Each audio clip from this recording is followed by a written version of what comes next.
Hello, নমস্কার। চলে এলাম আরেকটি গিফট আনবক্সিংয়ের ব্লগ ভিডিও নিয়ে।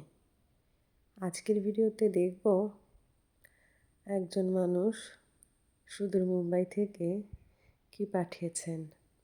উপহার পেতে কার না ভালো লাগে, সবারই ভালো লাগে। তবে মাঝে মধ্যে এরকম উপহার আমি পাই, মন্দ লাগে না, বরং একটু বেশিই ভালো লাগে। কারণ সেইভাবে কোনো দিন এইরকম উপহার পাওয়ার সৌভাগ্য আমার হয়নি। যাই হোক, দেখি আনবক্সিং করি এর মধ্যে কী আছে।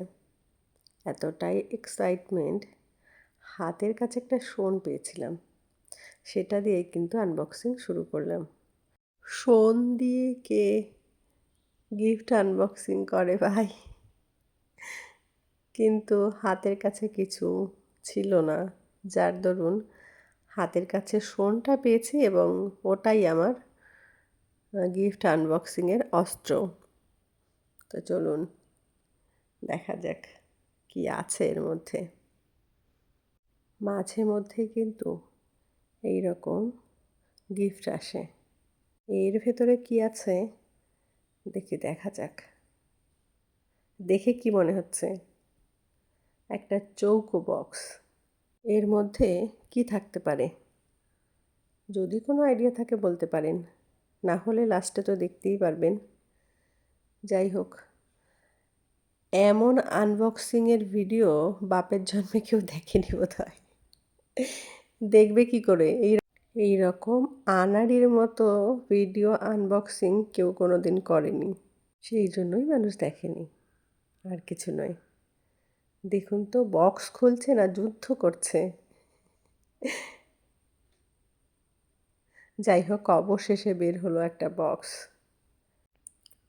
বাড়িতে আসার পরে দেখেছে যে আমার ফোনটার অবস্থা শোচনীয়।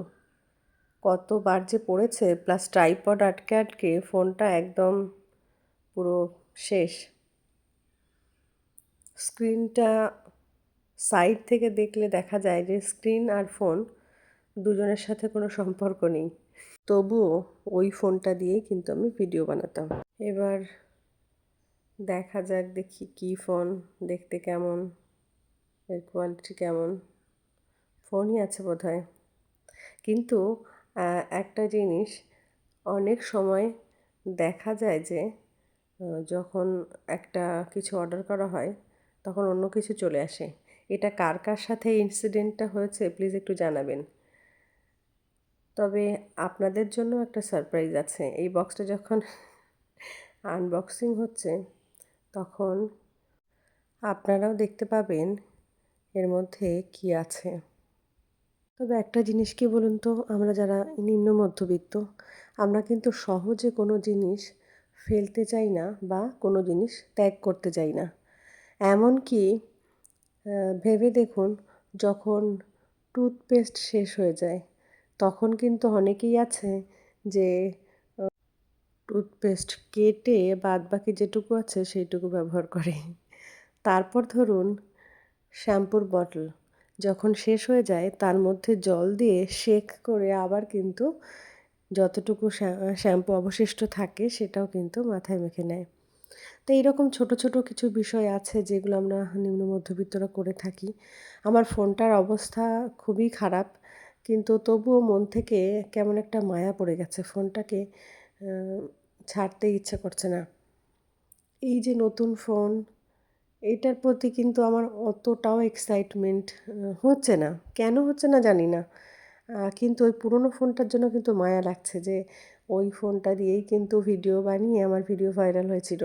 এবার সেই ফোনটাকে বাদ দিতে হবে। ওই ফোনটার প্রতি না একটা মায়া জন্মে গেছে। মায়া সত্যিই বড়